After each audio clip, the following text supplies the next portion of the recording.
Le chaos vient de franchir un seuil d'horreur insoutenable. Ce dimanche 1er mars 2026, la capitale, Téhéran, est le théâtre d'une tragédie humaine sans précédent. Les bombardements ne visent plus seulement des cibles stratégiques. L'hôpital Gandhi de Téhéran a été frappé de plein fouet. Le bilan civil s'alourdit. Des images déchirantes montrent le personnel infirmier tentant d'évacuer en urgence des nouveau-nés sous couveuse au milieu des décombres.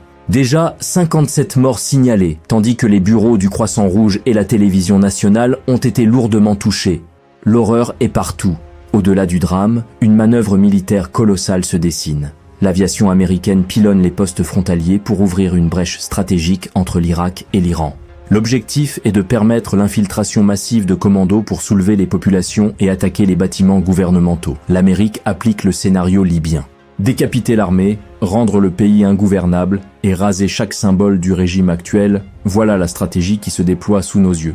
Au sud, la menace est tout aussi imminente. Une opération est en cours pour prendre le contrôle du port stratégique de Bandar Abbas. Le contrôle des installations gazières du détroit d'Ormuz est l'objectif prioritaire. 2 navires iraniens ont déjà été neutralisés.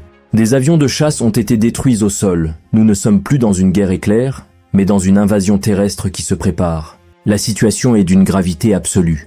Des bottes étrangères sont prêtes à fouler le sol iranien pour un conflit de longue durée. Entre les berceaux sous les bombes et l'invasion imminente, le monde assiste, impuissant, au basculement d'une nation vers un abîme de feu. Restez connectés.